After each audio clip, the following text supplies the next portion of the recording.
नमस्ते बच्चों, आज हम फिर से मिले। आज हम देखने वाले एक बहुत ही बढ़िया कहानी, और कहानी का नाम है राजा सुपड़कन्नू। एक राजा था, उसके कान बहुत बड़े थे। उसको कोई चिढ़ाए वो उसे पसंद नहीं था, और उसके बड़े कान के बारे में सबको पता चले वो भी उसको पसंद नहीं था। उसके बड़े बड़े कान के बारे में सिर्फ नगर के प्रधान जी को ही पता था।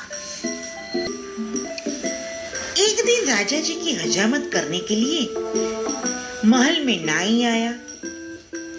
नाई ने तो हजामत करते करते राजा जी को बोला, राजा जी आपके बाल बहुत बढ़ गए हैं, लाइए थोड़ा काट देता हूं। राजा जी ने बोला, खबरदार, मेरे बाल को हाथ भी लगाया तो मुझे मेरे बाल नहीं काटने हैं। अब तो नाई राजा जी की दाढ़ी करके निकल गया। अब तो नाई जब भी आता और राजा जी को बोलता कि राजा जी आपके इतने लंबे लंबे बाल हैं, लाओ मैं काट देता हूँ, तो राजा जी हर बार मना कर देते। अब तो नाई को दाल में कुछ काला लगा। नाई सोचने लगा कि जब भी मैं राजा जी को बोलता हूँ कि लंबे बाल काट देता हूँ, राजा जी मना कर देते। जरूर कोई बात है।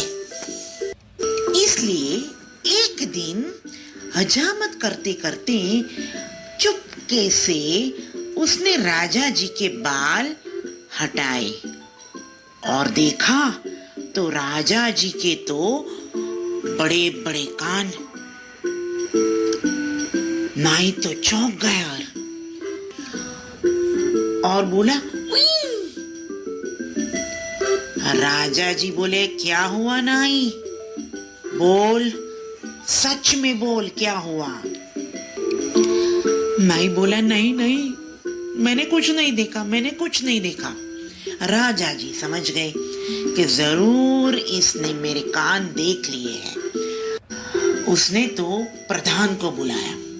प्रधान जी दौड़ते दौड़ते आए, क्या हुआ? राजा ने बोला, इस नाई को पकड़ लो और कहीं भी मत जाने देना, क्योंकि इसने मेरे बड़े बड़े कान देख लिए हैं, और अगर ये किसी को बता देगा तो सारे नगर में बात फैल जाएगी कि राजा जी के कान सुपड़े जैसे, यानी कि बड़े बड़े हैं। नाई बोला, नहीं, मैं किसी को नहीं बताऊंगा, मुझे जाने दीजिए। राजा जी ने बोला, ठीक है, अगर मुझे पता चला कि तुमने किसी को भी बताया कि राजा के कान बड़े बड़े सुपड़े जैसे हैं, तो तुम्हारी खैर नहीं। नाई तो वहां से चला गया। रास्ते में चलते एक जंगल आया।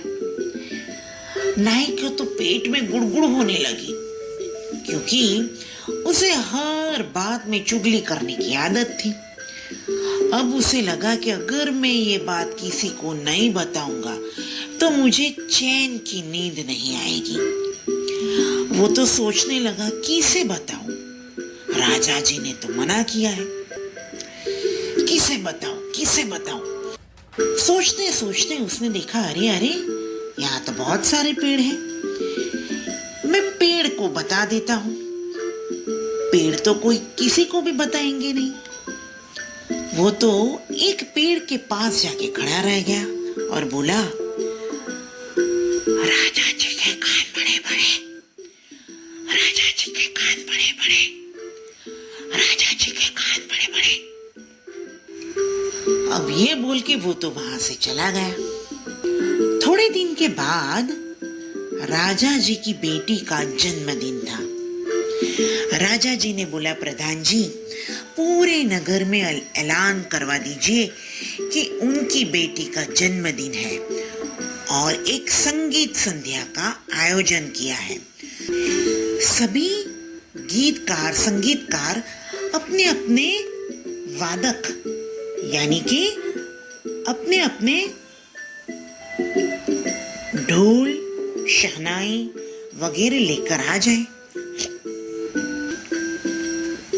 प्रधान जी ने तो ऐलान करवा दिया। अब तो दूसरा दिन हुआ। सभी वादक अपने अपने औजार अपने अपने तब शहनाई ढोलक लेकर आ गए। पूरी महफिल सज गई। पूरा नगर इकट्ठा हुआ। अब तो राजा जी सिंहासन पर बैठे थे। तभी राजा जी ने बोला, सबसे पहले ढोलक बाज खड़े होंगे और अपना हुनर दिखाएंगे। अब तो ढोलक बाज ने ढोल बजाना शुरू किया और ढोल में से तो आवाज आई, राजा सुपड़े कन्नो, राजा सुपड़े कन्नो, राजा सुपड़े कन्नो, राजा सुपड़े कन्नो, राजा सुपड़े कन्नो।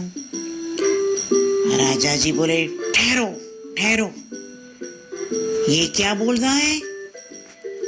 प्रधान जी देखो, इसके ढोलक में से कैसी आवाज आ रही है। राजा जी ने तो उसको पकड़ लिया और बोला, ये क्या गा रहे हो? ये कैसा ढोल बजा रहे हो? राजा सुपड़ कन्नो, बैठ जाओ। तभी राजा जी ने बोला, ठीक है जाने दो। अब राजा जी ने बोला, शहनाई वाले आप अपनी शहनाई सुनाइए। पे पे पे पे पे पे पे, राजा सुपड़ कन्नो, पे पे पे पे, सुपड़ कन्नो, पे पे पे पे। राजा जी ने बोला, ठहरो ठहरो, प्रधान जी देखो, इसमें से भी क्या आवाज आ रही है? इन दोनों को पकड़ लो। प्रधान जी ने तो दोनों को पकड़ लिया और अब राजा ने बोला, प्रधान जी उस नाई को मेरे पास लेके आओ। राजा जी तो अपने शयन कक्ष में चले गए और नाई को पकड़ के लेके आए और दोनों वादक को भी पकड़ के लेकर गए। नाई बोला, राजा जी मैंने कुछ नहीं किया, मैंने कुछ नहीं किया। राजा जी ने बोला, तो फिर इन दोनों को कैसे पता चला कि मेरे कान सुपड़े जैसे हैं, मेरे कान बड़े बड़े हैं और वो मुझे सुपड़ कन्ना बुला रहे हैं? उनको कैसे पता चला? उनके तबले में से, उनकी शहनाई में से भी ये आवाज आ रही है, उनको कैसे पता चला? नाई बोला, नहीं राजा जी मैंने किसी को नहीं बताया। राजा जी ने बोला, सच बोलो, महल में से निकलने के बाद तुम कहाँ गए थे? नाई बोला, राजा जी मैं जंगल में से जा रहा था तो मैंने सिर्फ पेड़ को ये बात बताई थी। अब राजा जी पूरी बात समझ गए। राजा जी ने बोला कि ये ढोलक और आप शहनाई आपने कहां से बनवाई? दोनों ने बताया कि गांव में एक ढोलक और शहनाई बेचने वाला आया था, उसी से हमने खरीदी और उसने ये ढोलक और शहनाई लकड़ी में से बनाई है और वो लकड़ी तो उसी पेड़ की थी जहां ये नाई बोल के आया था। अब तो राजा जी ने बोला, अब तुम्हारी खैर नहीं। मना करने के बाद भी तुमने पेड़ को भी ये बात बता दी। नाई बोला, राजा जी मुझे माफ कर दीजिए, मेरी बात तो सुनिए। राजा जी मेरी बात तो सुनिए। हमारे कान छोटे हो या बड़े, उससे हमें क्या फर्क पड़ता है? हमें तो हमेशा अच्छा अच्छा सुनना चाहिए। राजा जी ने सोचा, एक नाई होके भी ये कितनी बड़ी बात भूल गया। अब तो राजा जी को अपने बड़े बड़े कान से कोई फर्क नहीं पड़ता था। राजा जी ने तो नाई के पास नाई से पूरे बाल कटवा दिए।